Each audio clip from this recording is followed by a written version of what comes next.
اما بعد. عشاء کے بعد کے ان مجالس میں نماز میں خشوع اور خضوع پیدا کرنے کے عنوان پر گفتگو کا ایک سلسلہ چل رہا ہے.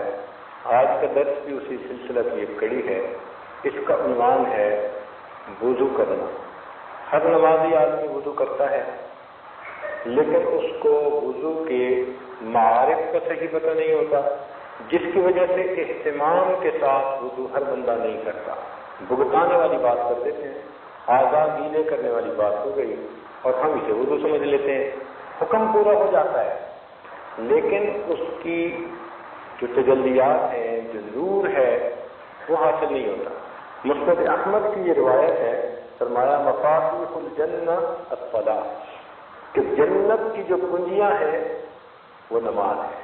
اور دوسری اور کسی نے فرمایا وہ مفاتیح الصلاۃ الطہور، اور نماز کی کنجیاں وہ طہارت ہے. تو گویا اس روایت میں فرمایا گیا کہ جنت کی کنجیاں نماز ہیں اور نماز کی کنجیاں طہارت ہے. اب طہارت کا ایک حصہ تو ہم نے گزشتہ کل پڑھ لیا، یہ بھی وضو کی طہارت کا ایک دوسرا حصہ ہے. تو آج ہم وضو کے بارے میں کچھ پڑھیں گے، کچھ بات چیت رہے گی. وضو نماز کا مقدمہ ہے. وضو نماز کا مقدمہ ہے. جتنا اہتمام سے انسان وضو کرے گا اتنا ہی اہتمام سے نماز پڑھنے کی توفیق ہوگی. آپ ایک بندہ ایسا نہیں پیش کر سکتے کہ جو وضو تو اہتمام سے نہ کرتا ہو اور نماز اہتمام کی نصیب ہو جاتی ہو. یہ نہیں ہو سکتا. جن حضرات کو بھی نماز کا خشوع اور خضوع نصیب ہوا ان لوگوں کا وضو بھی اسی کی مانند تھا. اسی لیے تو وضو عبادت ہے اور اس وقت دنیا کی باتیں کرنے سے منع فرما دیا. حدیث پاک میں آتا ہے جو انسان دنیا کی باتیں کرتا ہے وضو کے دوران اللہ رب العزت کی رحمت کی چادر اس سے ہٹا لی جاتی ہے. تو اس لیے وضو کے درمیان ہر کس دنیا کی باتیں نہیں کرنی چاہیے، عبادت سمجھ کے کرنا چاہیے. وضو پانی کے ساتھ کروایا گیا اور بھی کسی چیز سے کروا سکتے تھے. اس کی وجہ یہ ہے کہ پانی آگ کو بجھاتا ہے.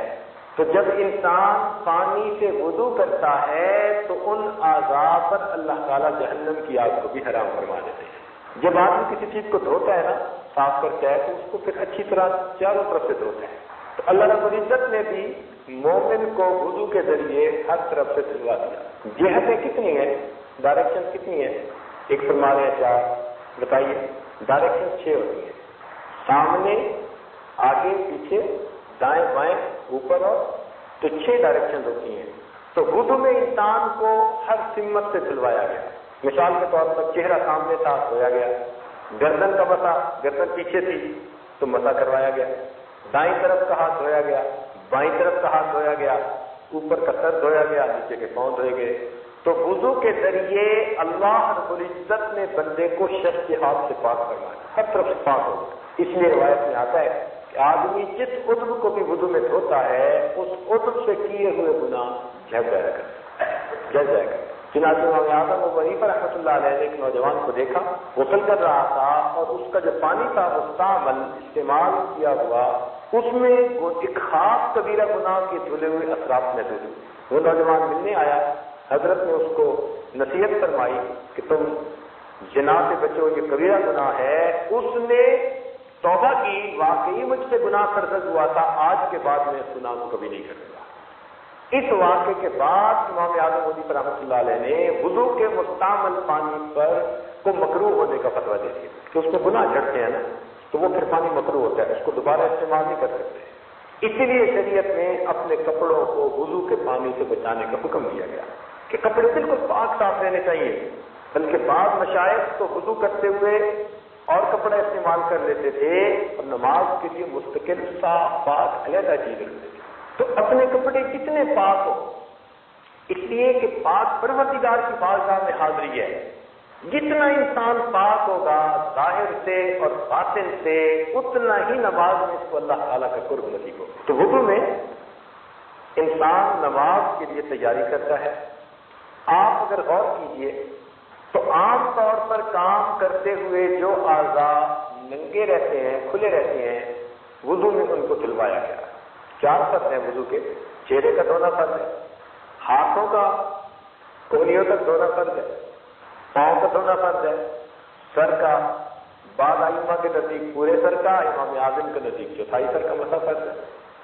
تو یہ فرائض ہے، اور عام طور پر کام کاج کے دوران یہی اعضاء کھلے رہتے ہیں۔ اب کھیتی میں جو آدمی کر رہا ہے کام، اس نے اپنی دھوتی یا شلوار اوپر چڑھائی ہوگی، مٹی کے اندر کام کر رہا ہوگا، اس کے بازو بھی یہاں تک کھلے ہوں گے، اور کئی مرتبہ اس کے سر پہ بھی ہو سکتا ہے کوئی چیز ہو، چونکہ وہ کسی کا کدال کا کام کر رہا ہے۔ تو جو اعضاء عام طور پر کھلے رہتے تھے ان کو نماز کے وقت دھونے کا حکم دیا گیا۔ شریعت کا حسن دیکھیے کہ پاکیزگی اور طہارت کا کتنا خیال رکھا گیا، اور انسان کو بے جا تکلیف میں بھی نہیں ڈالا گیا۔ یہ بھی تو ممکن تھا کہ ہر نماز سے پہلے غسل کا حکم دے دیتے۔ آداب شاہانہ کا تقاضا تو یہی تھا کہ اس شہنشاہ کے دربار میں حاضری ہے تو حکم دے دیا جاتا کہ تم غسل کر کے پیش ہو جاؤ، مگر نہیں۔ ان اللہ بالناس لرؤوف الرحیم، بندوں کی کمزوری کا خیال رکھا گیا، ان کے عذر کا خیال رکھا گیا۔ تو جو اعضاء چھپے رہتے ہیں عام طور پر ان کو چھوڑ کر شریعت نے آسانی کر دی۔ یہ دیکھیے الدین کلہ یسر، الدین یسر، دین ہے سراسر آسانی ہے۔ اور میڈیکلی بھی اگر آپ غور کریں تو جو اعضاء ہر وقت کھلے رہتے ہیں انہیں پر جراثیم زیادہ جو ہے وہ لگ جاتے ہیں، اور ان جسم کے اعضاء کے ذریعے جراثیم باقی جسم میں پہنچتے ہیں۔ تو ایک آدمی اگر دن میں 5 مرتبہ ان اعضاء کو دھو رہا ہے تو سبحان اللہ اس کو کتنی صفائی نصیب ہو رہی ہے۔ تو پانی کے ذریعے جسم کے اعضاء کو دھلوایا گیا اور اس کا نام وضو رکھا گیا۔ وضو میں جو 4 اعضاء کو دھلوایا گیا اس کی ایک حکمت علماء نے اور بھی لکھی۔ وہ فرماتے ہیں کہ سیدنا آدم علیہ السلام جو شجر ممنوع تھا اس کی طرف پاؤں سے چل کر گئے تھے، پاؤں سے چل کر گئے تھے، اور ہاتھ سے شجر ممنوع کو توڑا تھا، اور منہ سے اس کو کھایا تھا، اور توڑتے ہوئے سر کے اوپر اس کے پتے ٹچ ہوئے تھے۔ تو جن جن اعضاء سے وہ شجر ممنوع لگا تھا اللہ رب العزت نے ان اعضاء کو دھونا فرض فرما دیا تاکہ میرے بندوں کو یاد رہے کہ تم اب نماز کے ذریعے میری معراج حاصل کر رہے ہو۔ تمہارے جد امجد سے بھول ہوئی تھی، اس بھول کی وجہ سے ان کو اپنے جنت سے دنیا میں بھیج دیا تھا، اب تم بھول کے میرے حکموں کو نہ توڑنا، کہیں تم دوبارہ جنت سے محروم نہ کر دیے جاؤ۔ تو اس لیے وضو کرتے ہوئے ہمیں وہ بات یاد دلائی جا رہی ہے، تم اس کو یاد رکھنا، بھول نہ جانا۔ ان کو ملی ہوئی تھی جنت، لیکن پھر ان کو زمین پر بھیج دیا گیا۔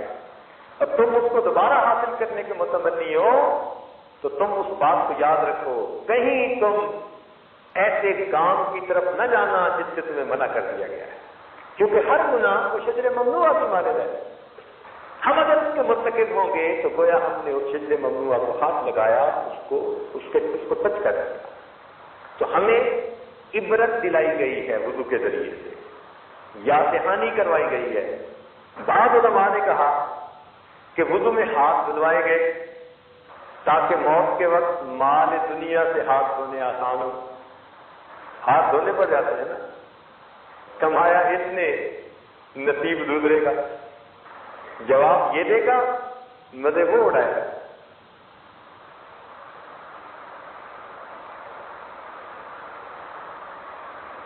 میرے دوستوں، ایک بات دل کے کانوں سے سننا کہ کچھ لوگ مالدار ہوتے ہیں اور کچھ مال کے چوکیدار ہوتے ہیں۔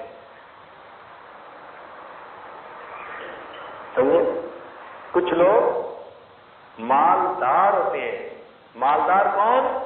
کہ جس کو اللہ نے خوب دیا اور وہ دونوں ہاتھوں سے اللہ کے راستے میں دین کے کاموں میں خوب خرچ کر رہا ہے، یہ مالدار ہے۔ اور مال کا چوکیدار کون؟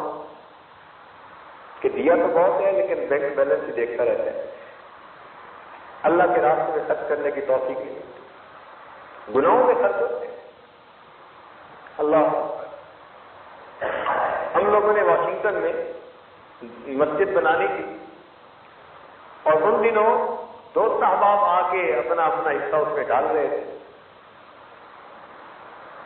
ایک صاحب آئے اور کہنے لگے جی میرے گھر کے حالات اچھے نہیں، میں تو سچی بات ہے کہ $10 بھی نہیں دے سکتا، تو میں اس لیے آیا ہوں کہ بس آپ میرے لیے دعا کر دیجئے۔ ہم نے کہا بھائی ہم نے تو نہ کسی کو زبردستی کہا ہے نہ کہیں گے، طریقہ ہی نہیں۔ اللہ کا گھر بن رہا ہے، ہر بندہ اپنے طور پہ اس میں حصہ ڈال رہا ہے، تو جو ڈالے گا طیب نفس کے ساتھ وہی ٹھیک ہے۔ ہمارے صدر محترم انہوں نے الحمدللہ مسجد بنائی، شہر کی ساری مسجدوں سے بڑی مسجد، اب لوگوں نے اس کا نام بے چندہ مسجد رکھا بے چندہ مسجد، کبھی چندہ ہی نہیں کیا، ہاں جو خود آیا اور اس نے دے دیا قبول کر لیا، اللہ سے توکل، اور اللہ نے بڑی سب سے بڑی مسجد بنوا دی، سبحان اللہ۔ خیر بات آئی گئی ہو گئی، کچھ عرصے کے بعد ایک نوجوان آیا اور آ کر کوئی اپنی بات کرنے لگا، بیعت ہوا اور اس نے توبہ کر لی۔ پھر اس نے کہا کہ جی میں نے تو اب بہت ساری برائیوں کو چھوڑ دیا، یہ کر دیا وہ کر دیا۔ تو اسی دوران بات کرتے کرتے وہ کہنے لگا کہ جی کچھ دن پہلے یہاں پر انڈیا سے کوئی گلوکارہ آئی تھی اور اس کی ٹکٹ ایک بندے کی $100 تھی، تو اس نے اس بندے کا نام لیا، کہنے لگا جی سب سے پہلے ٹکٹ خریدنے والے ہم 2 بندے تھے، اس کے گھر کے 11 بندے تھے اور وہ 11 کے لیے ٹکٹ خرید رہا تھا۔ جو بندہ مسجد کے لیے $10 کی بھی معذرت کر رہا ہے، وہ ایک گلوکارہ کے پروگرام میں جانے کے لیے خاندان والوں کے لیے $1100 کی ٹکٹیں خرید رہا۔ تو یہ توفیق من جانب اللہ ہوتی ہے۔ برائی پر پیسہ کے ایسے لوگوں کا خوب لگتا ہے، دین کے لیے قبول نہیں ہوتا۔ تو ہاتھ کس لیے دھلوائے کہ موت کے وقت مال سے ہاتھ دھونا آسان ہو جائے، چہرہ اس لیے دھلوایا کہ قیامت کے دن چہرہ تر و تازہ رہے، وجوہ یومئذ ناعمہ، سبحان اللہ، چہرے تر و تازہ ہو گئے، وجوہ یومئذ ناظرہ الی ربها ناظرہ، یوم تبیض وجوہ وتسود وجوہ۔ تو اس دن مومن جو وضو کرنے والا ہوگا اس کا چہرہ سفید ہوگا،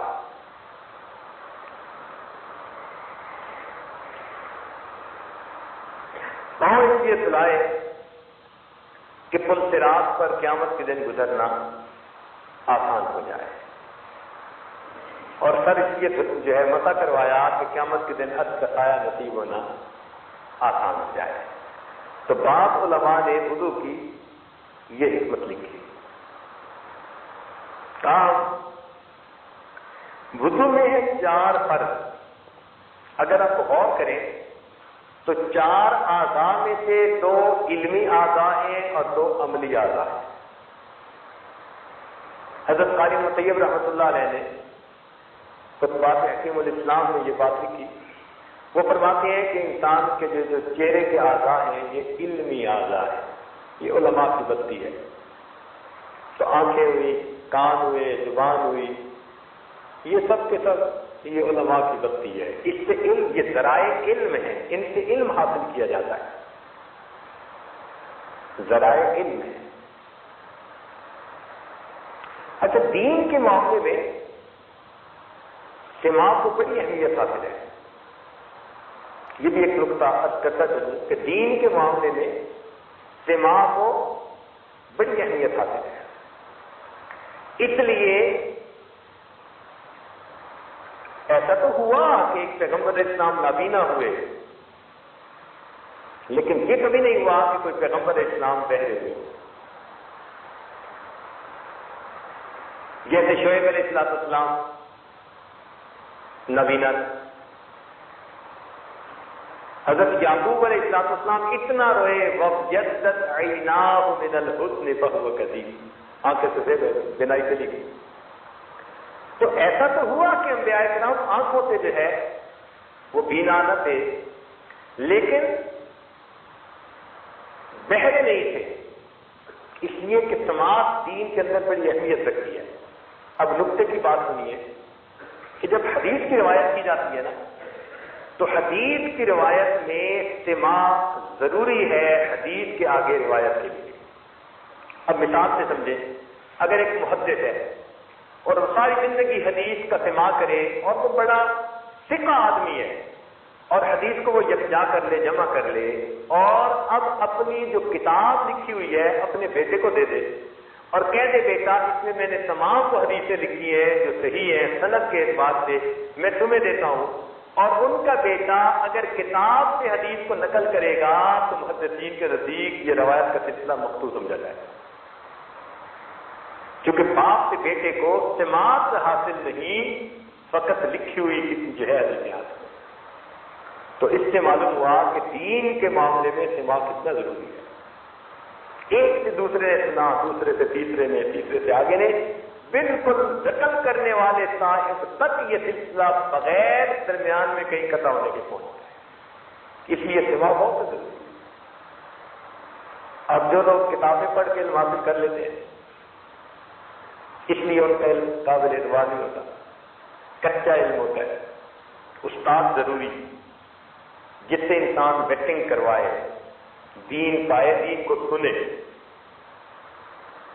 اس لیے فرمایا الذین یستمعون القول فیتبعون احسنہ ولو اراد اللہ خیرا لاسمعہم. اگر اللہ ان کے ساتھ خیر کا ارادہ کرتا انہیں ہدایت کی بات سنوا دیتا.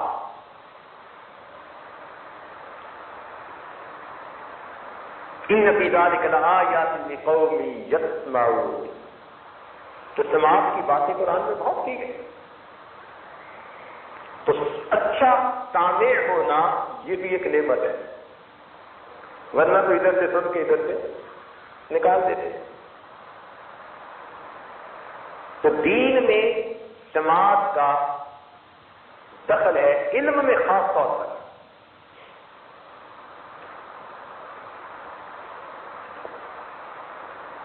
تو وضو میں 4 اعضاء فرض ہیں، جن میں سے 2 اعضاء علمی ہیں اور 2 عملی ہیں.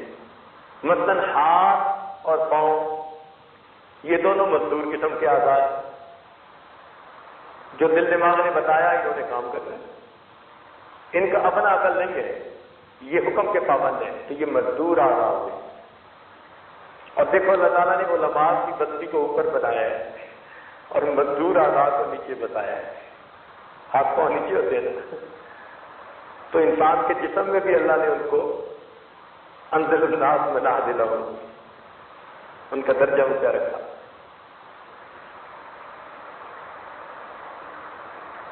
تو 2 علمی اعضاء،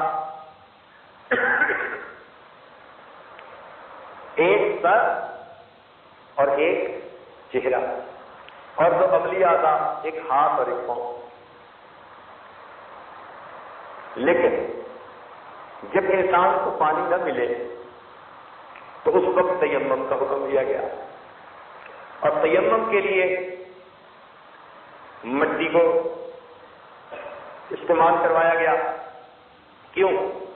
کہ پانی نہ ملنے کی وجہ سے کوئی ایسی چیز کا حکم دینا ضروری تھا جو پانی سے بھی زیادہ عام اویلیبل ہو بندے کو. ورنہ اگر پانی کی بجائے ایسی چیز دیتے کہ وہ بھی نہ ملتی تو تیمم کیسے ہوتا؟ تو تیمم تو یہ تھا نا کہ چلو پانی نہیں ملتا تو کوئی بات نہیں، یہ تو تمہیں ملتا ہی ہے. تو اس لیے اللہ تعالیٰ نے پانی کی جگہ پھر مٹی کو کہا کہ مٹی سے تیمم کر دو. لیکن جب مٹی سے تیمم کروایا تو اب 4 فرضوں کی بجائے اللہ رب العزت نے تیمم میں 2 فرض کر دیے.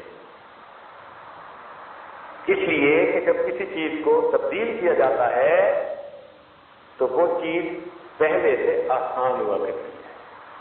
عذر کے بعد اگر کام کو مشکل کر دیتے تو اس کا مطلب ہے عذر کا تو خیال ہی نہ رکھا گیا. عذر کے بعد تو کام میں آسانی ہونی چاہیے تھا. تو پہلے 4 فرائض تھے، عذر کے بعد کتنے ہو گئے؟ 2 ہو گئے. اور 2 بھی کون کون تھے؟ ایک علمی اعضاء میں سے اور ایک عملی اعضاء میں سے. علمی اعضاء میں سے کس کو چنا گیا؟ چہرے کو. سر کو اس لیے چھوڑ دیا کہ پہلے ہی چوتھائی سر کا مسا ہے، پورا عضو نہیں، تھوڑے عضو کا مسا کرتے ہیں، تو جو پہلے ہی تھوڑا عمل ہے اس کو ویسے ہی معاف کر دیا۔ اور پاؤں کو اس لیے چھوڑ دیا کہ پاؤں ویسے ہی مٹی کے قریب رہتے، تو اگر اس کو پھر مٹی سے کروا دیتے تو پھر مٹی پہ مٹی چڑھ جاتی۔ تو اس لیے عملی اعضاء میں سے پاؤں کو چھڑوا دیا، علمی اعضاء میں سے سر کو چھڑوا دیا، تو تیمم کے اندر دو فرض رہ گئے، ایک چہرے کا مسح کرنا اور ایک ہاتھوں کا کوہنیوں تک مسح کرنا۔ یہ اس سے تیمم ہو جاتا ہے۔ اب ایک سوال پیدا ہوتا ہے، وضو میں سب سے پہلا فرض کون سا ہے؟ بتائیے۔ منہ دھونا، جزاک اللہ۔ وضو میں سب سے پہلا فرض کیا ہے؟ منہ دھونا۔ لیکن ہم کرتے کیا ہیں؟ پہلے ہاتھ دھوتے ہیں جو سنت ہے، پھر کلی کرتے ہیں جو سنت ہے، پھر ناک میں پانی ڈالتے ہیں جو سنت ہے۔ تو عقل کہتی ہے کہ فرض پہلے ہونے چاہیے تھے، سنتیں بعد میں ہونی چاہیے تھی۔ اشکال پیدا ہوتا ہے نا دل میں۔ عقل کیا کہتی ہے؟ سوچ کیا آتی ہے؟ سوچ آتی ہے کہ فرض کی اہمیت زیادہ ہے، ہونا یہ چاہیے تھا کہ فرض پر عمل پہلے کروایا جاتا، سنتوں پر عمل بعد میں کروایا جاتا، جبکہ وضو میں آتے ہی سنتوں پر عمل کروا کے فرض کی باری بعد میں آئی۔ ایسا کیوں ہوا؟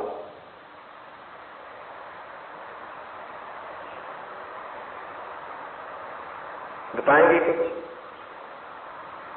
آپ چپ رہے ہیں۔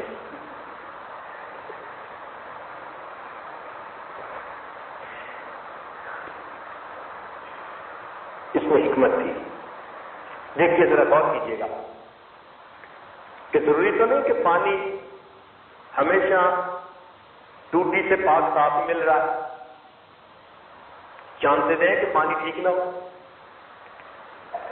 آپ کسی تالاب سے وضو کرنے کے لیے گئے، تالاب کا پانی ٹھیک نہیں تھا، آپ نے جاتے ہی عمل کرنا شروع کر دیا، تو شریعت نے اس میں احتیاط رکھی کیا کہ جا کر پہلے ہاتھ دھو، جب ہاتھ میں پانی لیں گے تو اس کی رنگت کا پتہ چلے گا کہ نہیں چلے گا؟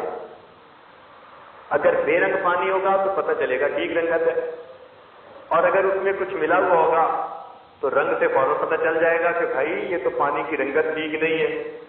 تو ہاتھ دھونے سے کس کا پتہ چلا؟ پانی کی رنگت کا۔ اور منہ میں لینے سے کس کا پتہ چلا؟ پانی کے ذائقہ کا۔ اور ناک میں ڈالنے سے کس چیز کا پتہ چلا؟ پانی کی بو کا۔ اور تین ہی چیزوں سے پانی کے پاک ہونے کا اندازہ ہوتا ہے، اس کی رنگت سے، اس کے ذائقے سے، اور اس کی جب رنگ بھی ٹھیک ہو، ذائقہ بھی ٹھیک ہو، بو بھی ٹھیک ہو تو یہ پاک پانی ہے۔ شریعت نے حکم دیا اب تم منہ دھو کر فرض ادا کر لو۔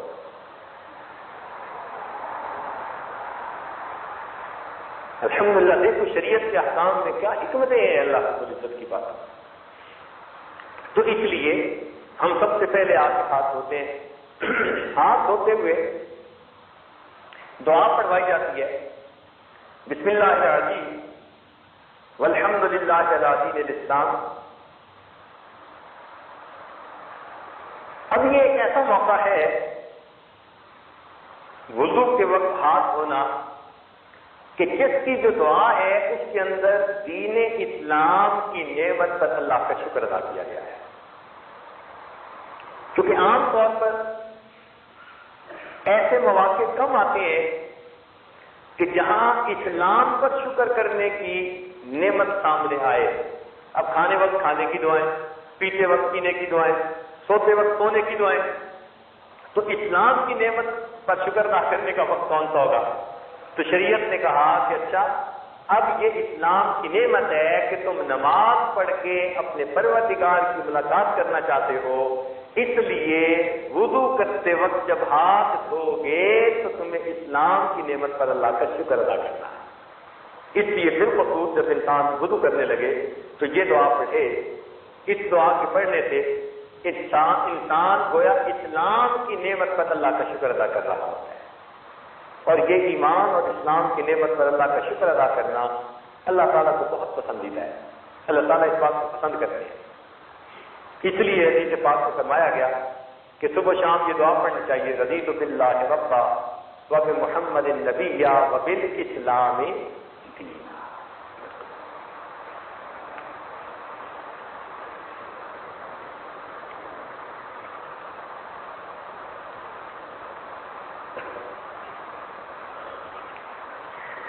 علماء نے لکھا ہے کہ تیمم میں دو اعضاء کو اس لیے فرض قرار دے دیا کہ کم از کم اتنا تو دھونا لازمی ہے، اس لیے کہ یہ وہ اعضاء تھے قیامت کے دن ان اعضاء پر خوف دوسروں کی نسبت زیادہ ہوگا.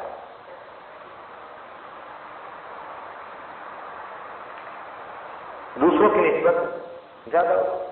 مثال کے طور پر چہرے یا تو سفید ہوں گے یا پھر تو چہرے پہ سیاہی آئے گی نا، اور خوف کے آثار بھی چہرے پہ سب سے پہلے ظاہر ہوتے ہیں. کسی بندے کو آپ دیکھیں نا اس کا چہرہ سب سے پہلے بتائے گا، بعد میں آپ کانپتے ہیں نا، چہرے پہ پہلے اثرات ہوتے ہیں. تو چہرے سے پہلے پتہ چلتا ہے کہ خوف ہے اس کے اوپر، اس لیے چہرے کو دھلوا دیا گیا. اور ہاتھوں کو اس لیے دھلوایا گیا کہ نام اعمال یا تو دائیں ہاتھ میں ملے گا یا پھر بائیں ہاتھ میں. اور یہ دو ہی پہچان ہوگی، دو چیزیں قیامت کے دن جن کی وجہ سے پتہ چل جائے گا یہ بندہ جنتی ہے یہ بندہ، یا اس کے چہرے کو دیکھ کے پتہ چلے گا یا اس کے ہاتھوں کو دیکھ کے پتہ چلے گا. ہاتھوں کو دیکھ کے کیسے پتہ چلے گا کہ اگر نام اعمال دائیں ہاتھ میں آ گیا تو یہ جنتی ہونے کی نشانی، اگر چہرہ سفید ہو گیا تو یہ جنتی ہونے کی نشانی. کیونکہ جنتی اور جہنمی کے درمیان فرق ان دو اعضاء سے ہونا تھا، اس لیے ان دو اعضاء کو تیمم میں بھی دھلوایا گیا.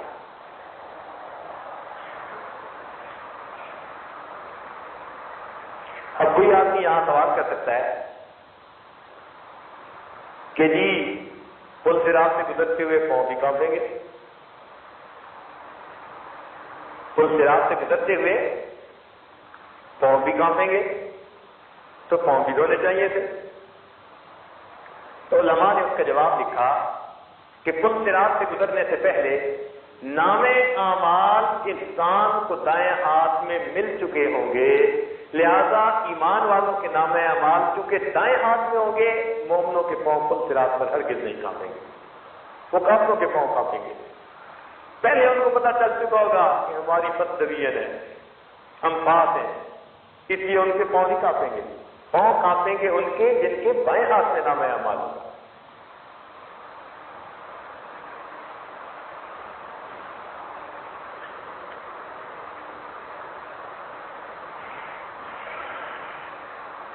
وضو میں مسواک کا کرنا سنت ہے.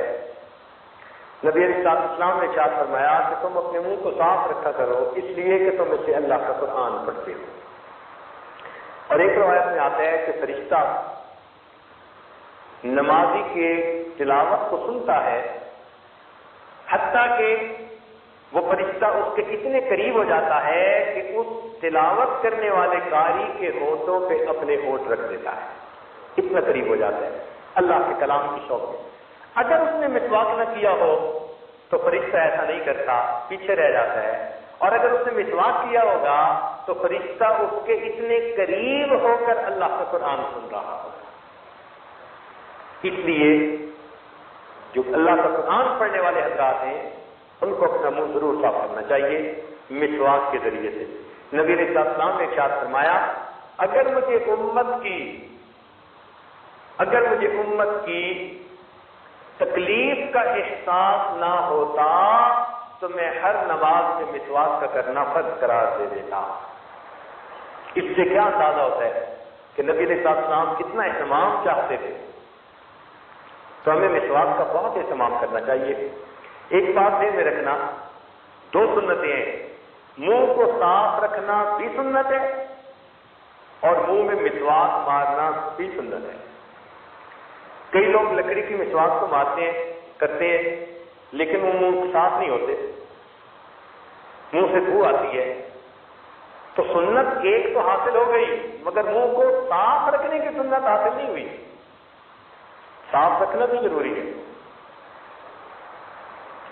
پہلے زمانے میں غذائیں سادہ تھیں، جو کی روٹی، وہ بھی خشک روٹی، ستو ہوتے تھے، کبھی پانی پی لیا کبھی دودھ پی لیا، تو دانت صاف کرنے آسان ہوتے تھے۔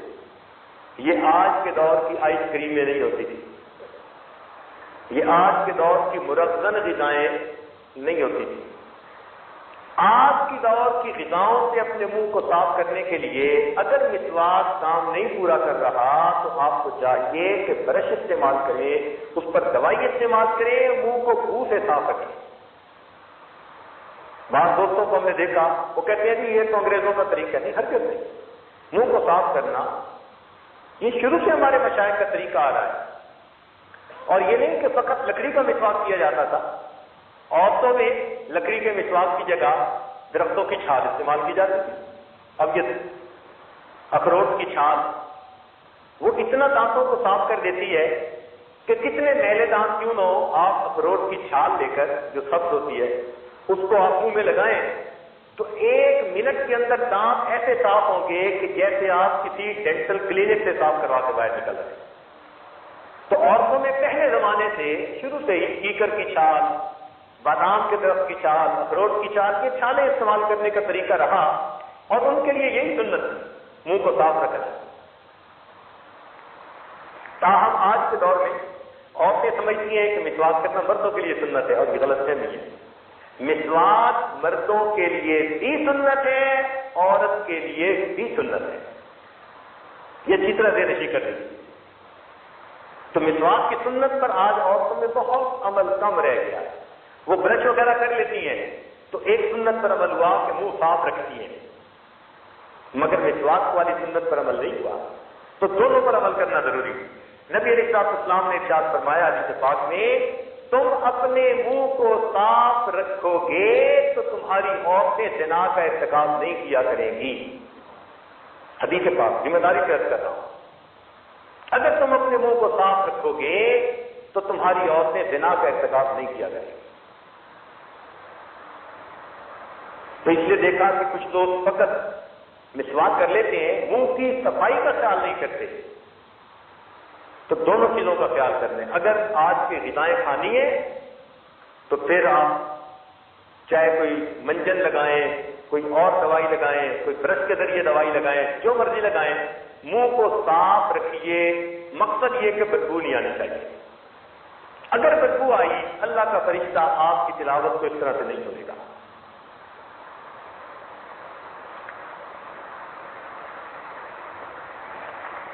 آج کل یہ تحقیق ہے، پہلے زمانے میں تحقیق تھی کہ جی صبح اٹھ کے برش کیا کرو، دانتوں کو صاف کیا کرو، اور آج تحقیق ڈاکٹروں کی طرف بدل گئی۔ امریکہ میں بہت زیادہ اس بات کی ایڈورٹائزمنٹ کرتے ہیں کہ دن میں کرو نہ کرو، رات کو سوتے ہوئے تم اپنے منہ کو صاف کر کے ضرور سویا کرو۔ اس کی وجہ کیا ہے کہ منہ کے اندر نا جو بیکٹیریا ہوتا ہے اس کی چھاؤنیاں بنی ہوتی ہیں۔ یہ جو ہمارے دانتوں کے درمیان کی جگہ ہے نا، اس میں اربوں خربوں بیکٹیریا ہوتے ہیں، باقاعدہ ان کی چھاؤنیاں ہوتی ہیں یہاں۔ اب دن کے اندر تو انسان کا منہ حرکت کرتا رہتا ہے، بولتا رہتا ہے، کچھ بات چیت کرتا رہتا ہے، تو منہ حرکت کرتا ہے۔ منہ کے حرکت میں رہنے کی وجہ سے بیکٹیریا کو اپنا کام کرنے کی فرصت نہیں ملتی، موقع نہیں ملتا۔ رات کو سو جاتا ہے، منہ بند ہوتا ہے۔ تو جب رات کو سو جاتا ہے، منہ بند ہوتا ہے، تو بیکٹیریا کے لیے دانتوں پر حملہ کرنے کا بہترین وقت ہوتا ہے۔ اس لیے دانتوں کی بیماریاں 90% رات سونے کے دوران ہوا کرتی ہیں، اور سنت یہی ہے کہ نبی علیہ السلام رات کو سونے سے پہلے وضو فرماتے تھے، یعنی صاف اور پاک منہ لے کر آپ آرام فرمایا کرتے تھے۔ تو آج یورپ کی دنیا میں کہا جاتا ہے کہ صبح مسواک کرو نہ کرو تمہاری ثوابدید ہے، رات سونے سے پہلے مسواک ضرور کر لو۔ تو دیکھو نبی علیہ السلام کی سنت پر آئے کہ نہیں آئے؟ تو اس لیے رات کو سونے سے پہلے اپنا منہ ضرور صاف پاک کیا کریں، تاکہ رات کو بیکٹیریا کو عمل کرنے کا موقع نہ ملے، دانتوں کی بیماریاں کم ہوں۔ اور پیٹ کی بیماریوں کی بنیاد دانتوں کی بیماری ہوتی ہے۔ اکثر جو پیٹ کی بیماری ہے نا، ان کی بنیاد منہ کی بیماریاں لگتی ہیں کہ منہ کے اندر بیکٹیریا جو ہے وہ کچھ ایسے جراثیم پیدا کر دیتا ہے جو بیماریوں کے ہوتے ہیں۔ جب انسان کھانا کھاتا ہے اپنے منہ سے بیماریوں کے جراثیم اپنے پیٹ میں جا رہے ہیں، تو اس لیے منہ کو اچھی طرح صاف رکھنا چاہیے۔ اور اگر انسان کے دانت ایسے ہیں کہ اس میں خلا ہے اور غذا اندر پھنس سکتی ہے تو اس کو خلال بھی کرنا چاہیے اور اچھی طرح تسلی کے ساتھ اپنے منہ کو صاف کر لینا چاہیے۔ گویا نماز کے لیے مسواک کرنا مستقل اجر کا باعث ہے۔ اس لیے حدیث پاک میں فرمایا گیا کہ جو نماز مسواک کے ساتھ پڑھی جائے اس نماز سے جو مسواک سے نہ پڑھی جائے 70 گنا زیادہ فضیلت رکھتی ہے۔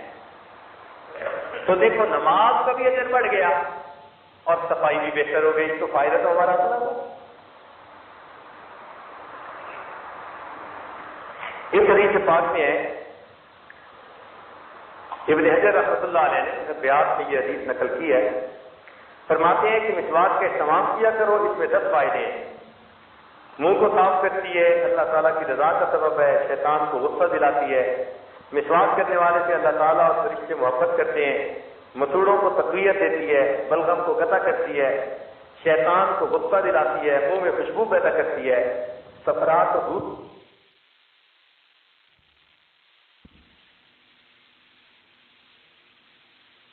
کے تمام بتائیے اور چھوٹے بچوں سے شروع کیجیے۔ عام طور پر چھوٹے بچے وہ مسواک کے یا منہ کو صاف کرنے کے شروع میں عادی نہیں ہوتے، لمبا عرصہ تک وہ اس سے غفلت برتتے ہیں۔ جب ان کے دانت خراب ہونے شروع ہوتے ہیں تب ان کو دانتوں کی قدر و قیمت کا احساس ہوتا ہے۔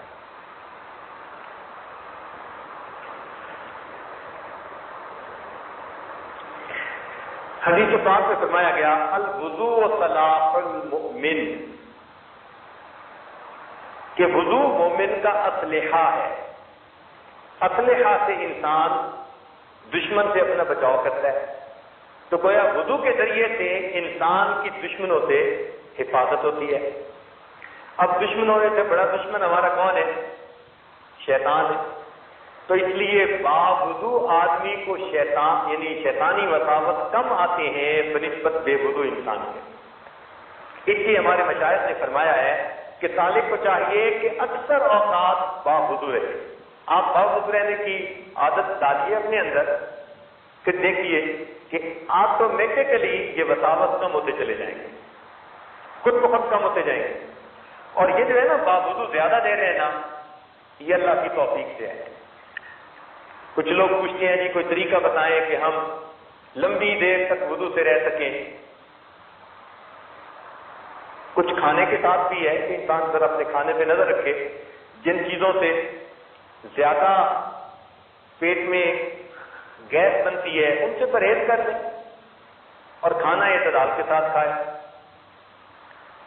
اگر ہم نے کھانا تو کھا لیا جتنی جگہ ہے اور پانی پی لیا جتنے اس میں سوراخ رہ گئے، اب سانس کی مرضی آئے یا نہ آئے۔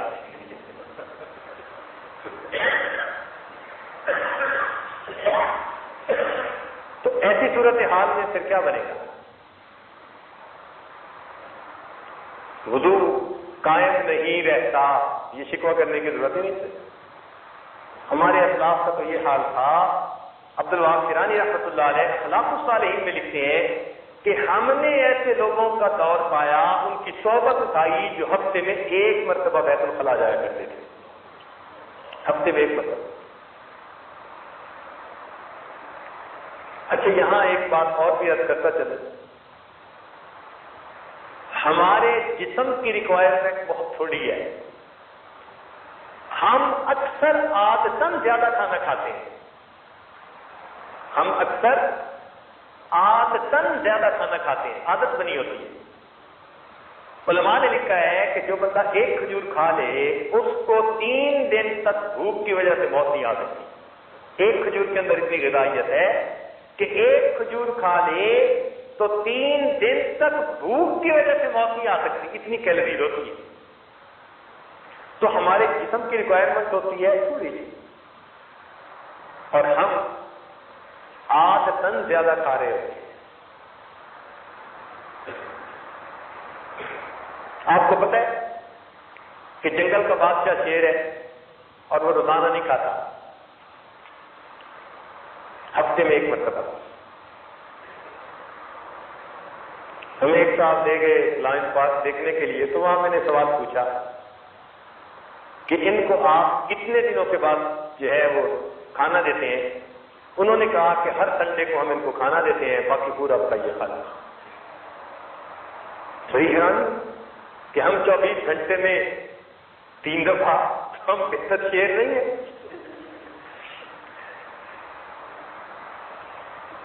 24 گھنٹے میں 3 دفعہ، اور وہ 1 ہفتے میں 1 مرتبہ. مگر اس کی قوت اور اس کی طاقت اور اس کی پھرتی کا راز اس کے کم کھانے میں. اس وقت دنیا میں جتنے جاندار ہیں نا، جن کو سپیشیز کہتے ہیں انگلش میں، ان میں سب سے زیادہ لمبی عمر کا سپیشی وہ کروکوڈائل ہے، مگرمچھ ہے. اور مگرمچھ کے بارے میں آپ نے سنا ہوگا کہ آج کے زمانے میں بھی اس کی عمر 150 سال، 200 سال، 250 سال تک جا رہی ہے. اس دور میں بھی انسانوں کی تو 100 سے اوپر بڑی مشکل سے جا رہی ہے نا. اس کی آج بھی عمر 150 سے شروع ہو کے 250 سال تک جا رہی ہے. اور اس کی طاقت اتنی ہوتی ہے کہ شیر کا پنجہ بھی اگر اپنے منہ میں ڈال لے تو شیر کے لیے چھڑانا نہیں ممکن ہوتا. طاقت اتنی ہوتی ہے. اب اس کی طاقت اور اس کی لمبی عمر کا راز وہ اس کے کم کھانے میں. پتہ ہے کتنا کم کھاتا ہے؟ جس مگرمچھ کا وزن 700 kg ہو، 700 kg کا کیا مطلب؟ یعنی 70 kg کے 10 بندے. آسان طریقہ. تو جس کا وزن 700 kg ہو، 70 kg کے 10 بندوں کے برابر، 24 گھنٹے میں اس کی خوراک پونا kg، 750 گرام ہوتی ہے. پونا kg. اور پونا kg تو ہم ناشتے میں کھا لیتے ہیں، کھانے اس کے علاوہ. مگرمچھ کی لمبی زندگی اور طاقت کا راز اس کے کم کھانے میں. اس سے ہم اندازہ لگائیں کہ ہم کتنا زیادہ کھاتے ہیں. کئی گنا زیادہ کھا رہے ہوتے ہیں. ہمارے جسم کی ریکوائرمنٹ اتنی ہوتی. ہم کرش کر رہے ہوتے ہیں اور جسم سے پاس کر کے اس کو گن میں تبدیل کر رہے ہوتے ہیں، اور اس کا کوئی فائدہ نہیں ہوتا. سرپلس انرجی جا رہی ہوتی ہے اور سرپلس انرجی نکل رہی ہوتی ہے. اور ہمیں کیا ملتا ہے؟ کھا کے ڈٹ کے کھانا اور جم کے سونا. پھر ہم کہتے ہیں جی تہجد میں آنکھیں کھلتی.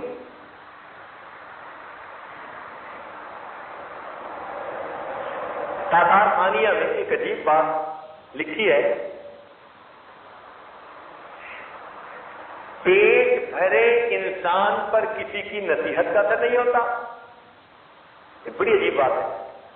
پیٹ بھرے انسان پر کسی کی نصیحت کا اثر نہیں ہوتا، اور پیٹ بھرا انسان کسی پر نصیحت کرے اس پر اس کی نصیحت کا اثر نہیں ہوتا. اور آپ اس کا تجربہ کریں. اس عاجز نے 40 سال اب گزرنے والے ہیں، اس وقت یہ بات پڑھی تھی، 40 سال کا تجربہ کیا ہے اور اس بات بالکل سچ پایا ہے. جب اختیار خور انسان ہوگا نا، وہ جتنا مرضی تقریریں کرے، بات کرے، اس کی نصیحت کا لوگوں پہ کوئی اثر نہیں. وقتی طور پہ ہوا واہ واہ کر لیں گے، عمل کے لیے برانگیختہ نہیں ہوں گے. عمل کے لیے برانگیختہ اسی بندے کی بات پر ہوں گے جو کم کھانے والا ہوگا، جس کا اپنا پیٹ خالی رہنے والا ہوگا. اس کو اللہ تعالیٰ یہ توفیق دیتے ہیں، اس کی بات دوسروں کو موٹیویٹ کرنے کا سبب بن جایا کرتی ہے. اس لیے امام شافعی رحمۃ اللہ علیہ فرماتے تھے کہ میں نے اپنی زندگی میں صرف ایک بندے کو دیکھا جو موٹا بھی تھا اور عقل مند بھی تھا، امام محمد رحمۃ اللہ علیہ. اس کے سوا میں نے زندگی میں کوئی موٹا عقل مند نہیں دیکھا. تو انسان کے کھانے کی ریکوائرمنٹ تھوڑی ہے. اس لیے آپ دیکھیں گے کم کھانے والے لوگ ان کا وضو بھی زیادہ رہتا ہے, ان کی نیند بھی کنٹرول میں ہوتی ہے, اور ان کا دماغ شارپ بہت ہوتا ہے. ذرا سی بات پہ وہ فوراً بات کو پک کر لیتے ہیں, فوراً سمجھ جاتے ہیں, ان کا آئی کیو بہت بہتر ہو جاتا ہے. چنانچہ امام بخاری رحمۃ اللہ علیہ کے حالات زندگی میں لکھا کہ ایک مرتبہ بیمار ہوئے تو حکیم نے کہا کہ ان کا قارورہ چیک کرنا پڑے گا, فلس چیک کرنی پڑے گی. تو جب ان کو چیک کروایا گیا تو حکیم صاحب نے کہا کہ قارورہ سے پتہ چلتا ہے کہ اس بندے نے تو کبھی سالن استعمال نہیں کیا.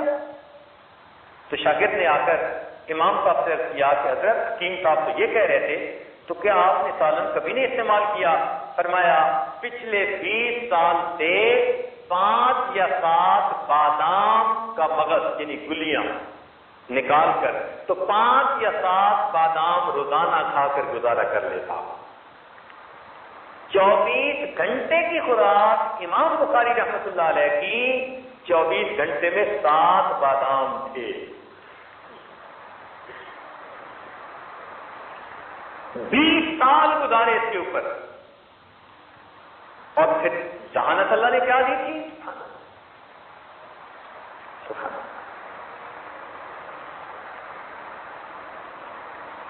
تو اس لیے کم کھانے میں کئی فوائد ہیں. ایک تو انسان کا ہاضمہ ٹھیک رہتا ہے, بار بار وضو کے لیے نہیں بھاگنا پڑتا, اور دوسرا یہ کہ انسان کی یادداشت اچھی ہوتی ہے, نیند کنٹرول ہوتی ہے. پھر اس کی بہت ساری بیماریاں زیادہ کھانے کی وجہ سے. اچھا یہ بتائیں کہ آج کل لوگ زیادہ کھانے کی بیماریوں کی وجہ سے زیادہ مر رہے ہیں یا کم کھانے کی بیماریوں سے زیادہ مر رہے ہیں؟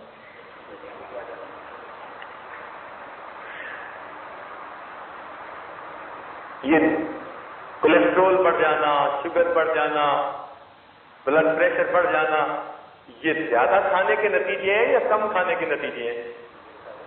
اور رزق کا جتنا شکوہ آج ہے اللہ سے اتنا پہلے کبھی نہیں تھا. رزق کے شکوے بھی اللہ سے آج سب سے زیادہ. اللہ اللہ بعض اللہ والوں کی زبان سے عجیب الہامی باتیں ہوتی ہیں. سبحان اللہ. ایک بزرگ کی بات یاد آ گئی, فرماتے تھے اللہ رب العزت نے الہام فرمایا, اللہ رب العزت نے الہام فرمایا کہ اے میرے بندے میں وہ رزاق ہوں کہ اگر تو بار بار کہے اللہ مجھے رزق نہ دے میں پھر بھی تجھے دے کر رہوں گا, تو میرے بندے اگر تو رو رو کر مانگے گا پھر میں تمہیں رزق کیوں نہیں عطا کروں گا. تو میں تو وہ رزاق ہوں, میں نے ذمہ لے لیا. وما من دابۃ فی الارض الا علی اللہ رزقها. تو اگر تو بار بار کہے اللہ مجھے رزق نہیں چاہیے نہیں چاہیے میں پھر بھی دے کے رہوں گا, تو اے بندے اگر تو رو رو کے مانگے گا تو پھر میں تمہیں رزق کیوں نہیں عطا کروں گا. عطا ابن ابی رواح رحمۃ اللہ علیہ امام اعظم علی رحمۃ اللہ کے اساتذہ میں سے ہیں, کبار تابعین میں سے ہیں. عجیب الہامی باتیں کیا کرتے تھے, عجیب الہامی باتیں کیا کرتے فرماتے تھے اللہ تعالیٰ نے مجھ پر الہام فرمایا کہ لے بندوں سے کہہ دو, میرے بندوں سے کہہ دو کہ اگر رزق میں کچھ تھوڑی کمی ہو, اگر رزق میں کچھ تھوڑی کمی ہو تم لوگوں کے درمیان دوستوں کے درمیان بیٹھ کر فوراً میری شکایتیں کرنی شروع کر دیتے ہو, اور میرے بندوں تمہارے نام اعمال گناہوں سے بھرے ہوئے میرے پاس آتے ہیں, میں تو کبھی فرشتوں میں بیٹھ کے تمہاری شکایتیں نہیں کیا کرتا.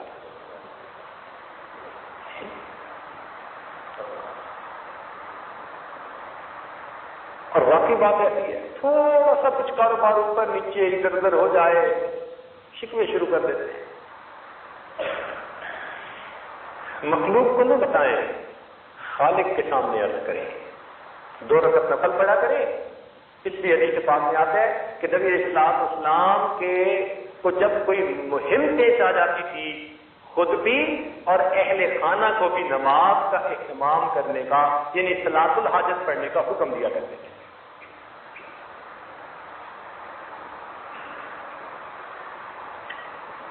تو باوضو ہر وقت رہنا، اس کے لیے کم کھانا معاون ثابت ہوتا ہے، اور دعا مانگنے کی بھی ضرورت ہے۔ یہ اللہ تعالیٰ کی طرف سے توفیق، دعا مانگے، دعا سے کام حل ہو جاتا ہے۔ ہمارے حضرت مرشد عالم رحمۃ اللہ علیہ، ان کی صحت ایسی تھی سبحان اللہ کہ بہت کم ایسی دیکھنے میں آئی۔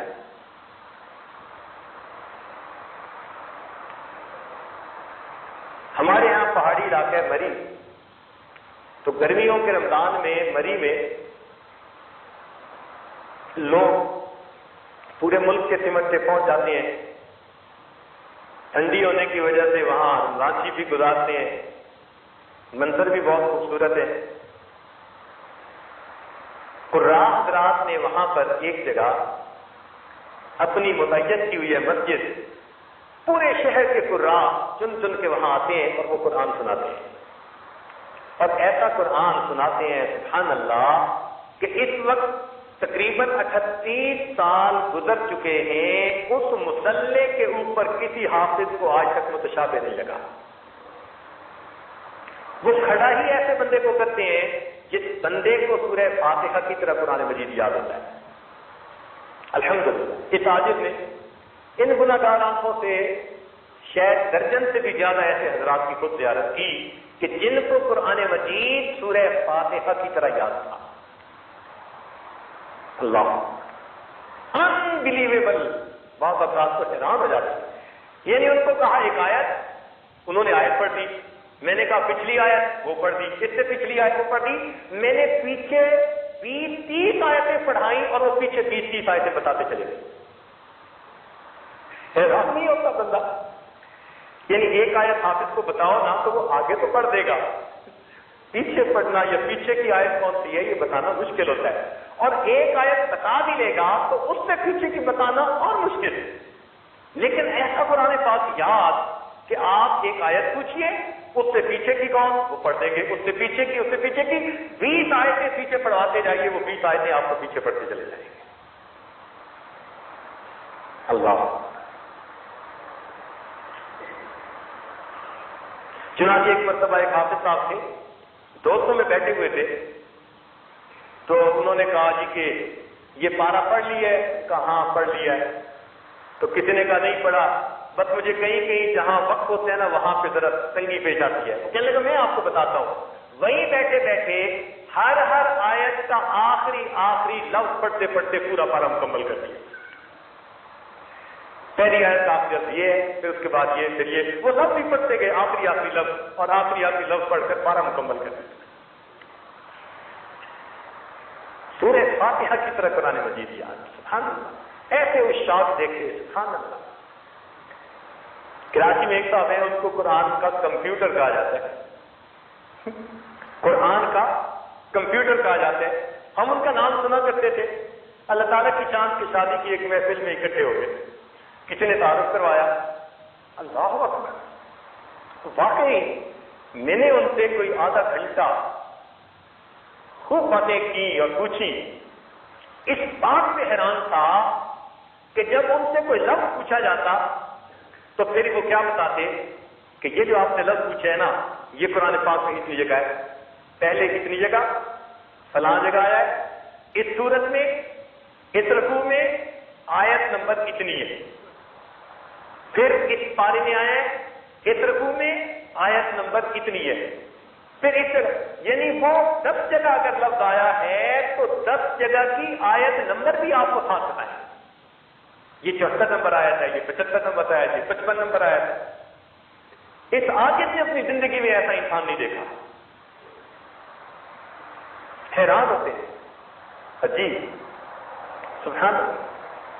تو جن حضرات کو قرآن مجید کے ساتھ عشق ہوتا ہے، سبحان اللہ، لیکن ان کو یہ دیکھا میں نے کہ جتنی دیر بیٹھے رہے ان کی زبان سے قرآن تھا، ان کو غرض نہیں تھی کوئی کیا کر رہا ہے، وہ اپنا قرآن پڑھتے رہے، کھانے کا وقت آیا پلیٹ میں کچھ ڈالا، کھایا، پڑھتے پڑھتے چلے۔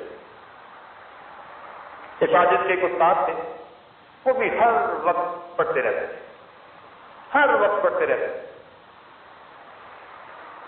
بعض افراد خانہ کے بقول ان کا آخری عمر میں ایک قرآن پاک روز پڑھنے کا معمول تھا، ہر وقت پڑھتے رہتے تھے۔ کسی نے بات پوچھی تو جواب دے دیا، پھر پڑھنا شروع کر دیا۔ مزہ ہی ایسا آیا، سبحان اللہ۔ تو وہاں پر ایسے حضرات ہوتے ہیں۔ اب حضرت مسجد عالم رحمۃ اللہ علیہ وہاں تھے، رمضان مبارک کا جو ہے دن ہے، مغرب کا کھانا کھا کر حضرت نے وضو کیا۔ 90 سال کی عمر ہو چکی تھی اس وقت، اور 90 سال کی عمر میں سارے دانت اوریجنل تھے۔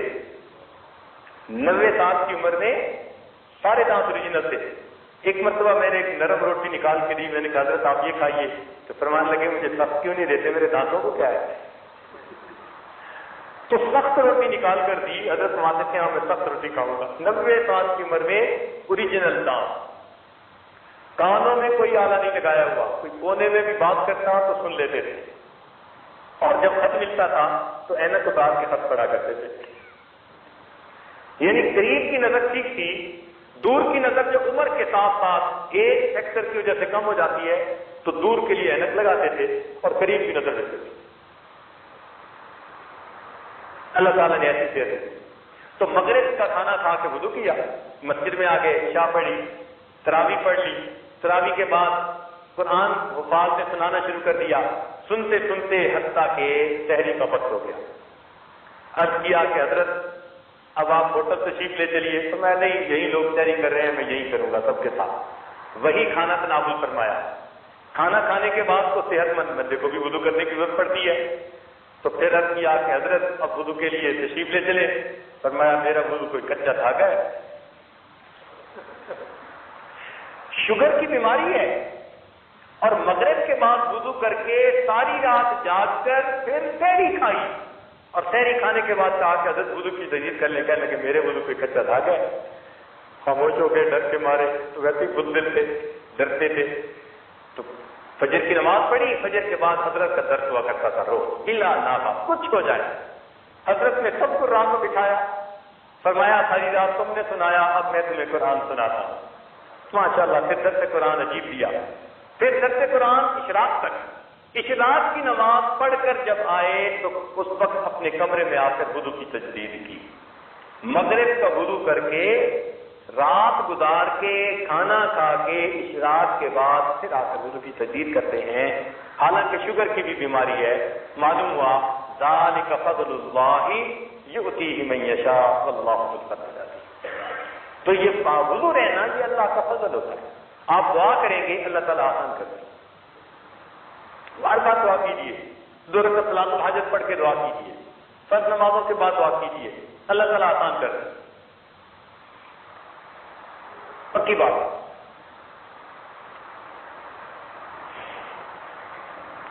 ہمارے شہر میں ایک خاندان ہے، امام ربانی مجدد ربانی رحمۃ اللہ علیہ کے خاندان میں۔ ایک مرتبہ یہ آج ان کی زیارت کے لیے ان کے گھر گیا، تو ان کا مکان ایسی جگہ ہے کہ جہاں نئی کالونی بن رہی تھی، تو ابھی مسجد تعمیر نہیں ہوئی تھی، دور تھی۔ تھوڑی دیر بیٹھے، بات چیت ہوئی، مغرب کا وقت ہو گیا، تو اس حاجت نے پوچھا کہ جی مسجد ان کا بھی قریب تو نہیں ہے، دور ہے، تو ہم ادھر ہی نماز پڑھ لیتے ہیں، ہم اپنے گھر کے قریب مسجد کے بارے میں کچھ قدم اٹھا رہے ہیں، بس دعا کریں اللہ تعالیٰ بنوا دیں۔ ہم نے کہا ٹھیک ہے یہیں پڑھتے ہیں۔ اب انہوں نے چادر بچھائی، ہم نماز پڑھنے کے لیے کھڑے ہو گئے۔ ان کے بچے ان کے قریب والوں کے کچھ 10-15 تھے، وہ ان کے گراؤنڈ کے اندر فٹ بال کھیل رہے تھے۔ تو جب کھڑے ہو گئے انہوں نے بچوں کو آواز دی کہ بچوں نماز کے لیے آؤ۔ بچوں نے وہیں فٹ بال چھوڑا اور آگے بھاگے آئے۔ اب اتنے بڑے نے بھی بوٹ کھولے اور صفے، اور اتنے نے بھی جوتے اتارے اور صفے۔ مجھے حیرانی ہوئی، میں نے ان کی طرف دیکھا، میں کہ وضو نہیں کرنا؟ بھائی فٹ بال کھیل رہے تھے، کسی کو پسینہ آیا ہوا، کسی کو بڑے نے بھی آ کے جوتے اتارے سب پہ اور اتنے نے بھی جوتے اتارے اور سب پہ، تو وہ کہنے لگے جی سب کا وضو ہے. نماز پڑھی لیکن نماز کے بعد ذہن میں بات رہی، وہ پہچان گئے. تو نماز کے بعد پھر مجھے کہنے لگے جی آپ کے ذہن میں بھی بات ہوگی کہ بھائی بچوں نے وضو نہیں کیا، شاید آج نماز کے لیے انہوں نے اہتمام سے پہلے سے وضو کیا ہوا تھا.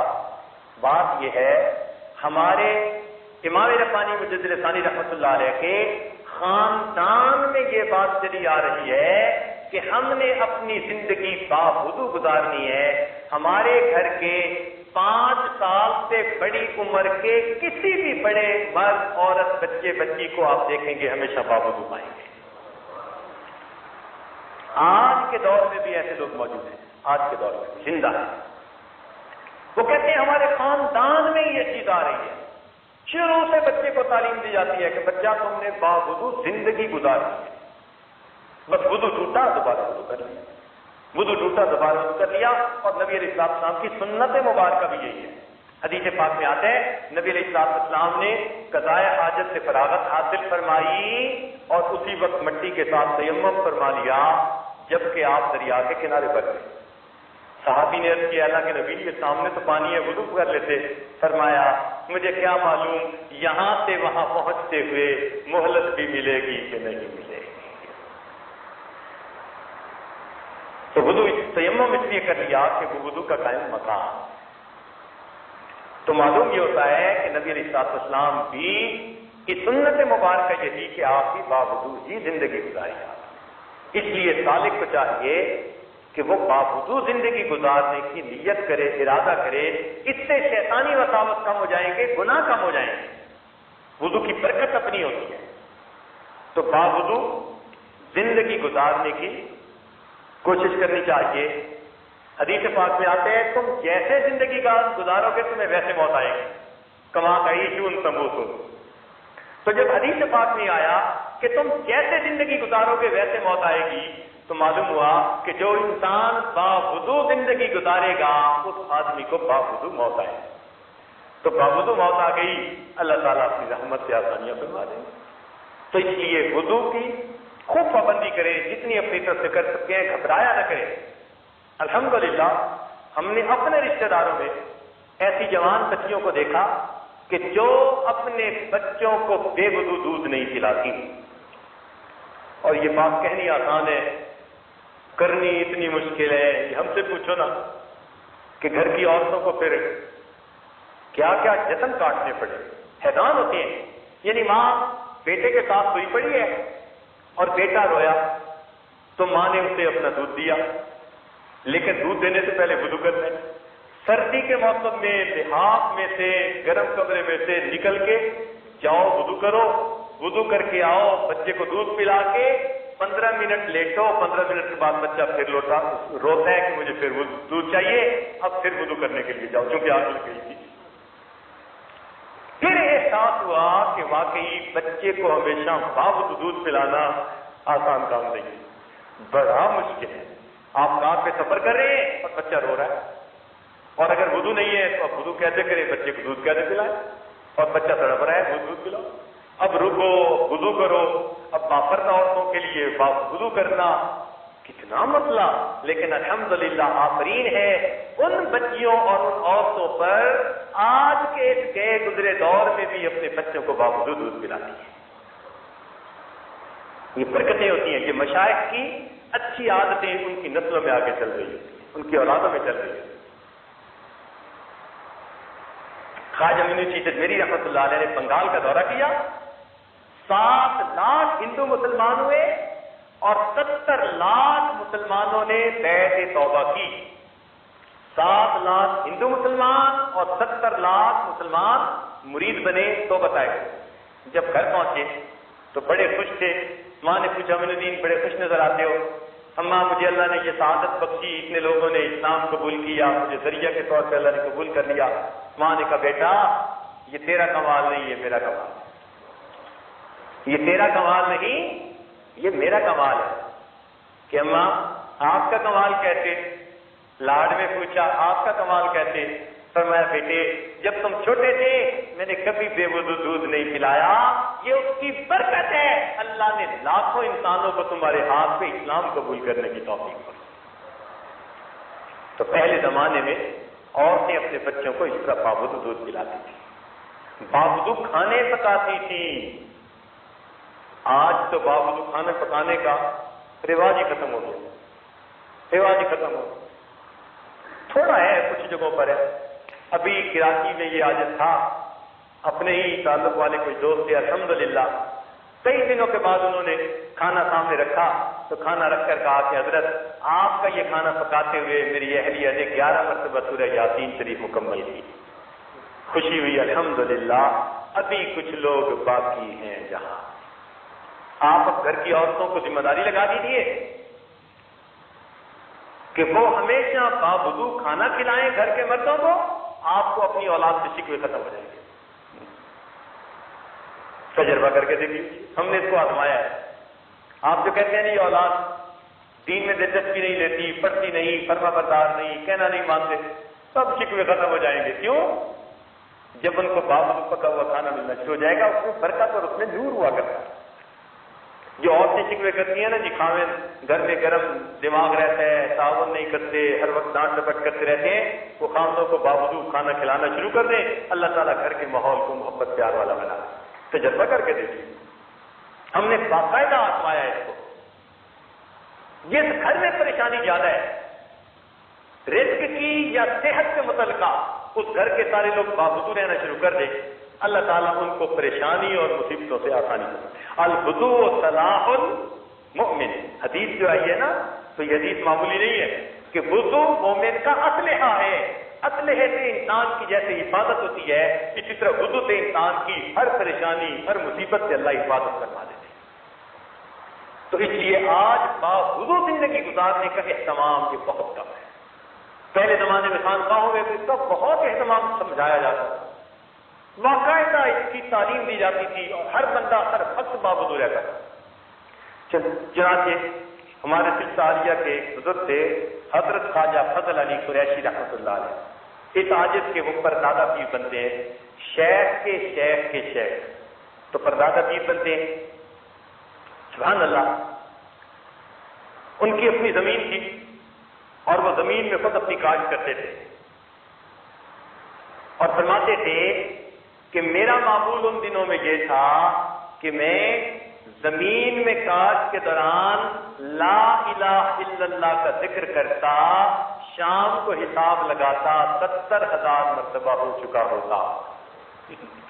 ایک دن میں 70,000 مرتبہ کلمے کا ذکر کرنا، سبحان اللہ، تب تو زندگی میں نور آتا تھا۔ تو ان کی عادت تھی، ان کی خانقاہ میں کئی مرتبہ بچھانے کے لیے دسترخوان بھی نہیں ہوتا تھا، قسم پرسی کا استغنا ہوتا تھا، لوگوں کی طرف تو نظر ہی نہیں ہوتی تھی،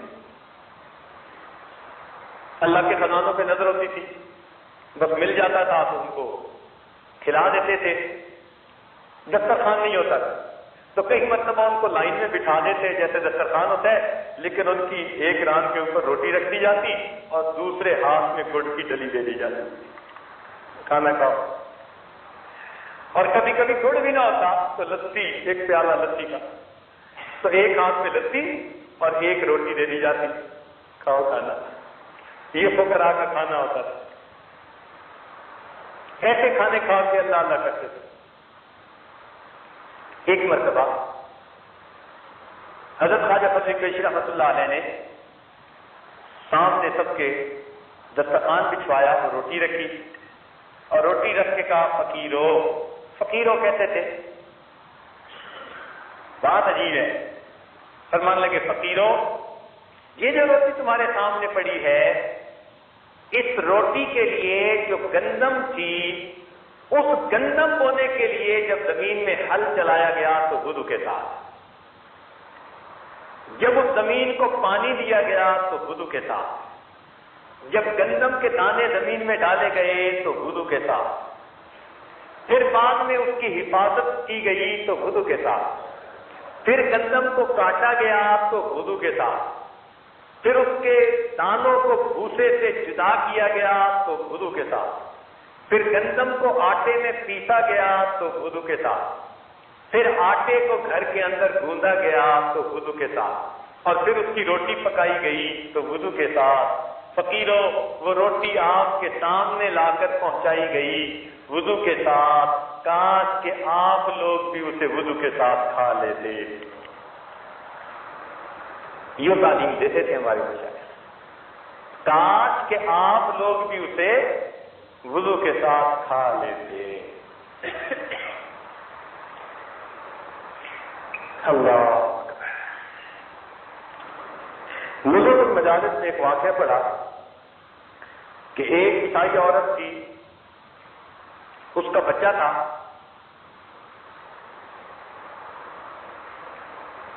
وہ نماز پڑھ رہی تھی اپنی اور کے ساتھ کھیل رہا تھا۔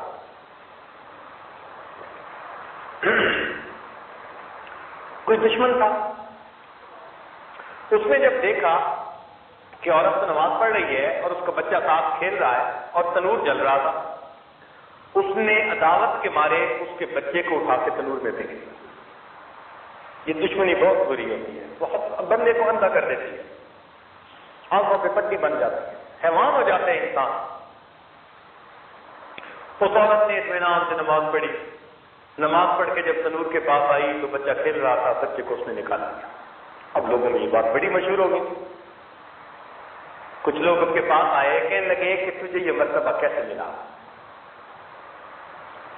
تجھے یہ مرتبہ کیسے ملا؟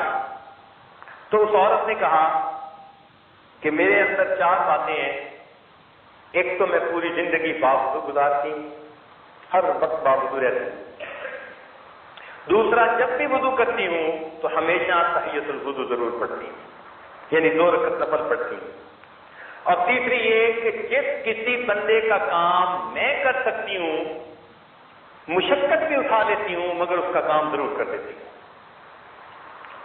اور چوتھا یہ کہ کوئی بندہ اگر مجھے ایذا پہنچائے تو میں اس سے صبر کرتی ہوں، شکوے نہیں کرتی۔ اللہ تعالیٰ نے ان 4 باتوں کی وجہ سے مجھے اپنی حفاظت عطا فرما دی۔ ہر وقت باوضو رہنا، وضو کرنا، تو اس کے بعد 2 رکعت تحیۃ الوضو پڑھنا، اور جو بھی کسی کے کام آپ آ سکتے ہیں ضرور اس کے کام آئیں، اور اگر کوئی آپ کو ایذا پہنچائے تو اس کا شکوہ نہ کریں، صبر کریں۔ اللہ تعالیٰ نے 4 باتوں کی وجہ سے اس عورت کو یہ حفاظت عطا فرمائی۔ چنانچہ ملا جیوا رحمۃ اللہ علیہ کا واقعہ ہے، حضرت خواجہ باقی قلعہ رحمۃ اللہ علیہ کے مزار سے بالکل قریب ہی لیٹے ہوئے ہیں دہلی میں۔ یہ بادشاہ وقت کے بیٹے کے استاد تھے، بہت سارے ان کے شاگرد تھے۔ اب جب ایسا کوئی عالم ہو نا کہ جس کے معتقد بہت بڑھ جائیں، تو جو ادھر بیٹھے ہوتے ہیں نا کرسیوں پہ، ان کے دل کو کچھ ہونا شروع ہو جاتا ہے کہ ان کی فالوئنگ بڑھتی جا رہی ہے، ایسا نہ ہو کوئی بات کر دیں اور بس ہمارے ہاتھ سے یہ چلی جائے۔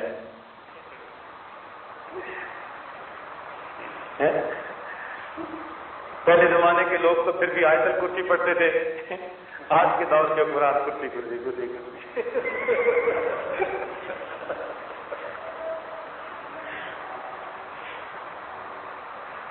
تو ان کو بھی کچھ ہوا، انہوں نے کہا اچھا، چنانچہ ایک سپاہی کو بھیجا، جاؤ ملا جیوا کو میرے پاس پیش کرو۔ اب وہ سپاہی جب آیا تو اس نے کیا دیکھا کہ ملا جیوا رحمۃ اللہ حدیث کا درس دے رہے تھے، اور آداب حدیث میں سے یہ ہے کہ جب حدیث کا درس دے رہے ہو تو جب تک آپ بات مکمل نہیں کر رہے تھے ادھر ادھر آپ متوجہ نہ ہو، یہ آداب حدیث میں سے۔ چنانچہ وہ آ کے کھڑا رہا، اللہ جیوا درس دیتے رہے، مکمل ہوگا تو پھر بات کروں۔ اب وہ تو بڑے شان سے آیا تھا کہ میں بادشاہ کا بھیجا ہوا ہوں، تو مجھے تو دیکھتے ہی ملا جیوا اٹھ کے آئیں گے، فرشی سلام کریں گے۔ اس نے دیکھا تو وہ تو اپنے بات میں لگے ہوئے ہیں اور لوگوں کا ایک مجمع ہے جو بیٹھا ہوا ہے، اس کو تو بڑا غصہ آیا، اس نے کہا اچھا میں پتہ کرواتا ہوں۔ وہ گیا جناب بادشاہ کو، اس نے جا کے لگی لپٹی، یعنی لپیٹ کے کچھ اور باتیں کر دی۔ وہ تو بندے کو بندہ نہیں سمجھتے، سنتے نہیں کسی کی، میں کھڑا رہا، پرواہی نہیں کی۔ بادشاہ سلامت ہو تو آپ کے خیر خواہ نہیں نظر آتے، ایسی جلی کٹی کہیں کہ بادشاہ کو بڑا غصہ آیا۔ بادشاہ نے کہا اچھا ان کو گرفتار کر کے پیش کرو۔ اب جب گرفتاری کا حکم دیا تو بچے سن رہے تھے جو ملا جیون رحمۃ اللہ کے شاگرد تھے۔ اب بچے کھسک گیا کہ میں جا کے استادوں کو تو بتاؤں کہ آپ کی تو گرفتاری کے وارنٹ جاری ہو گئے۔ اب بادشاہ کے محل کے بالکل ساتھ ہی تو مدرسہ تھا، چنانچہ وہ بچہ پہنچ گیا پہلے، اس نے جا کے کہا کہ حضرت ابا جی نے تو آپ کی گرفتاری کے وارنٹ جاری کر دیے، پولیس آ رہی ہے۔ ملا جیون رحمۃ اللہ میں اچھا پھر لاؤ لوٹا ہم بھی وضو کرتے۔ ملا جیون رحمۃ اللہ نے وضو کیا اور وضو کر کے مصلی پہ بیٹھ گئے۔ اب جب مصلی پہ بیٹھ گئے بچہ سمجھدار تھا، اب اس کو دوسری طرف کا خیال آیا کہ اگر ملا جیوا نے ہاتھ اٹھا دیے تو ادھر تو میرے ابو ہی ہیں نا۔ اب وہ بھاگا اور جا کے اپنے ابو کو بتایا کہ ابو ملا جیوا نے وضو کر لیا، مصلی پہ بیٹھ چکے۔ کتابوں میں لکھا ہے کہ جب بادشاہ نے یہ سنا ملا جیوا رحمۃ اللہ علیہ وضو کر کے مصلی پہ بیٹھ چکے، پاؤں میں جوتا نہیں، سر پہ تاج نہیں، اسی حالت میں بھاگا ہوا آیا، ملا جیوا کے پاؤں پکڑے، حضرت ہاتھ نہ اٹھانا میری آنے والی نسلیں تباہ ہو جائیں۔ تو جب وقت کے بادشاہوں کو یہ یقین تھا نا کہ ان بوریا نشینوں کے ہاتھوں کے اٹھ جانے سے کچھ ہو جانا ہے تو پاؤں پکڑتے تھے، اور آج ان کو پتا ہوتا ہے کہ ان کے آنے سے کچھ نہیں ہونا۔ اس لیے ہمارے ملکوں میں تحریکیں چلتی ہیں، پولیس والے ویگن کو کھڑا کرو، جتنے ہوتے ہیں داڑھی والے سب کو اتار دو، کچھ نہیں ہوتا۔ ہم نے اپنی قدر خود گنوائی۔ اگر ہم نے اللہ سے وہ تعلق جوڑا ہوتا جو اللہ کے اولیاء کا ہے، ممکن نہیں تھی کہ کوئی آدمی کسی کو کم نظر سے دیکھ سکتا۔ اس لیے باوجود زندگی گزارنے سے اللہ رب العزت کی مدد ہوتی ہے، شیطان اور دشمنوں کے مقابلے میں اللہ تعالیٰ بندے کی پشت پناہی فرماتے ہیں۔ الغدو صلاح المؤمن۔ چنانچہ ایک روایت میں ہے کہ حضرت عمر رضی اللہ تعالیٰ عنہ کے زمانے میں انہوں نے ایک اپنے نمائندے کو بھیجا پیغام دے کر دور کے علاقے میں، اب وہ نمائندہ راستہ بھول گیا۔ جب راستہ بھول گیا تو بڑی دیر کے بعد اس کو ویرانے میں ایک ایسا گھر ملا کہ جس کے قریب آبادی نہیں تھی۔ انہوں نے اس کو کھٹکھٹایا، بڑی دیر کھٹکھٹاتے رہے، کوئی کھولتا ہی نہیں تھا۔ کافی دیر کے بعد پھر آخر دروازہ کھلا تو دیکھا کہ ایک راہب ہے، اس نے دروازہ کھولا، پوچھا کیا بات ہے؟ اس نے کہا میں راستہ بھول گیا ہوں، مسافر ہوں، اور اس لیے دروازہ کھٹکھٹایا ہے، آپ راستہ بھی بتا دیں اور میں کچھ دیر آرام بھی کروں۔ اس نے راستہ بھی بتا دیا۔ اس سے پوچھا بھئی آپ نے دیر سے آواز سنی یا آپ نے سن لی تھی دیر سے کھولا؟ اس نے کہا جی اٹھ تو ہم پہلی دستک پہ ہی گئے تھے لیکن دروازہ دیر سے کھولا۔ اس نے کہا وہ کیوں؟ وہ راہب کہنے لگا کہ ہم نے اپنی آسمانی کتاب میں یہ پڑھا ہے کہ جب کوئی بندہ خوف کی حالت میں ہو اور وہ وضو کر لیتا ہے، اللہ تعالیٰ اس سے خوف کو دور کر دیا کرتا ہے۔ تم اجنبی تھے، ہم نے دیکھا آپ کے وقت میں ایک اجنبی دروازہ کھٹکھٹا رہا ہے، ہمیں اپنی مال کا خوف، عزت کا خوف، جان کا خوف، 3 خوف اکٹھے ہو گئے تھے، ہم دروازہ نہیں کھولنا چاہتے تھے۔ میں نے سب اہل خانہ کو جگایا، چھوٹے سے بڑے، مرد سے عورت، سب نے وضو کیا۔